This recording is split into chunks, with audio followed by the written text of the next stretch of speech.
भेजेंगे। बिकॉज मेरी स्ट्रैटेजी हमेशा काम के प्रति ऐसे होती है कि मैं कोई काम रिकॉर्ड करके बाद में नहीं भेजती हूँ। मैं कहती हूँ कि आप स्पॉट से, क्योंकि स्थिति ऐसी 2-4 दिन से चल रही थी ना कि मेरे दिमाग में कि चैनल के पास ईच एंड एवरी इन्फो होनी चाहिए रिकॉर्ड, क्योंकि अगर हम बात भेजते तो वो चीजें कुछ भी हो सकता था, जैसे माइक छीन लिया, कैमरा छीन लिया, कोई आपको प्रेशर कर सकता है कि फीड डिलीट करो, ये करो, लाइव चला गया तो वो आपके ऑफिस के पास पहुंच गया। तो मैंने अपनी समझदारी दिखाई, लेकिन मुझे उसके पहले भी नहीं पता था कि कुछ और होने वाला है। मनोज मेरे पास आते हैं, उन्होंने मुझे कान में बोलते हैं कि भावना, मेरे पास चंडीगढ़ से एक इन्फो आया है कि कोई बहुत बड़ा एक्शन होने वाला है।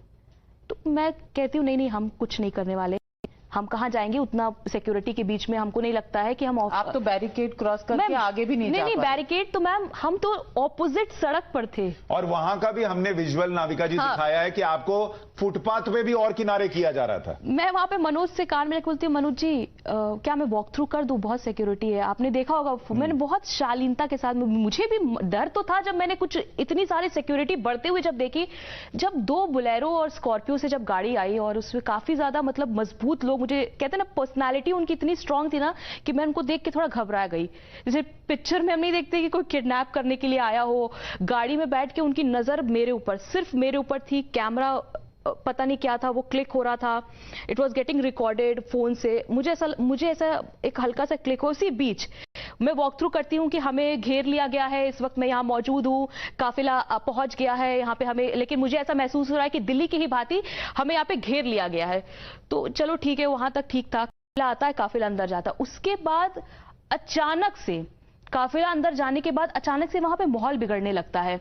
मुझे कहा जाता है आप पीछे हटिए, आप पीछे हटिए, पीछे। मैंने बोला सर मैं तो वहां तक तो पहुंच ही नहीं सकती, मैं तो बहुत दूर हूं, मैं तो सर आपके काम में भी दखल नहीं दे रही हूं, मैं सर अभी बस 10 मिनट में ऐसे चली जाऊंगी, सीएम जैसे ही यहां से निकलते हैं मैं यहां से चली जाऊंगी, मेरा यहाँ पे। तो बोले नहीं आप पीछे हटिए, पीछे हटिए। तब तक मनोज मेरे हाथ को पकड़ के कहते हैं अब भावना यहां से निकलना बेटर होगा। मुझे असाइनमेंट की तरफ से भी एक मैसेज आ जाता है ऑफिस के कि मूव बैक। शायद उनको ये खबर मिल गई थी कि कुछ होने वाला है या हो सकता है ऐसा हो जाए। मैं और मनोज साथ में वॉक करते हुए निकलते हैं तेजी के साथ। वहां पे एक पेट्रोल पंप आता है, मैं वहां पहुंचती हूँ। जैसे मेरी हल्की सी नजर ऐसे पीछे पड़ती है, मैं देखती हूँ एक बहुत बड़ा फोर्स, महिलाओं का बहुत बड़ा फोर्स मेरे पीछे आ रहा होता है। मैं अपने फोन से कुछ फोटोज क्लिक करती हूँ और हम किनारे एक शीशे की दुकान पे हम खड़े हो जाते हैं।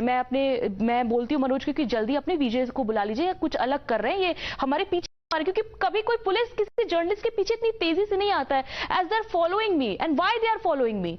उस टाइम मुझे थोड़ी सी कहते हैं ना, एक मेरे को चिंता हो रही थी, मैं परेशान होने लगी। मैंने बोला जल्दी बोलो कैमरामैन को वापस आए और गाड़ी वाले को फोन करे।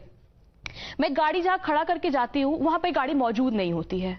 एक मुझे टेंशन वहां बढ़ गई कि गाड़ी क्यों नहीं है। फिर कैमरा पर्सन फोन करते परविंदर को, जो मेरे ड्राइवर थे, कि भाई कहाँ हो। उसने बोला कि गाड़ी हटवा दी गई है साहब, हम आ रहे हैं, मोड़ के काम करिए, आप आगे आ जाइए। हम बोले हम आगे नहीं आ सकते, आप प्लीज गाड़ी लेके आइए, हमें मूव करना है, हम दिल्ली वापस जा रहे हैं।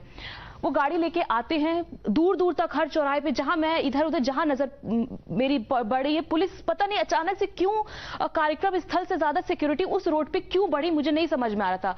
मैं गाड़ी पे खड़ी थी, मेरे कुछ दुकानदार थे, बहुत सारे वहां पे स्ट्रिंगर भी मौजूद थे, कुछ पत्रकार मौजूद थे, उनको अचानक से हटाया जाता, आप हटिए हटिए हटिए, आप हटिए, आप लोग हटिए।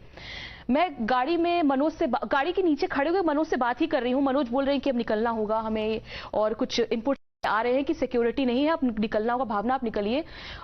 इसी बीच अचानक से पता नहीं क्या होता है, मनोज अपना सामान सेटल डाउन करते हैं, क्योंकि इतना इक्विपमेंट्स हमारे पास होते हैं, कैमरा होता है, लाइव व्यू होता है, माइक होता है, जिसे हमें पैक करके संभाल के, तो वो पीछे खोल के सारी सामान जो गाड़ी के पीछे की जगह उसमें सेटल डाउन कर रहे थे।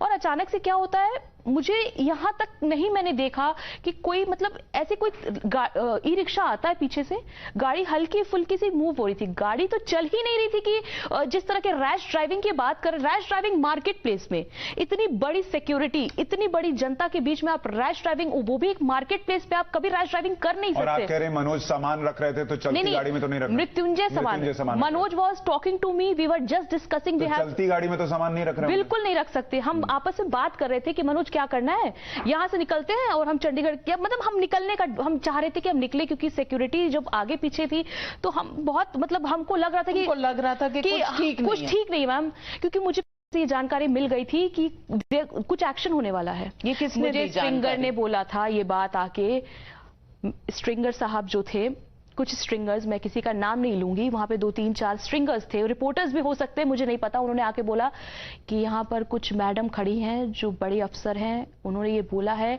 कि यहाँ पर पंजाब के जितने रिपोर्टर्स हैं उनको बोलो यहाँ से तुरंत चले जाएं, वरना सबको उठा लेंगे।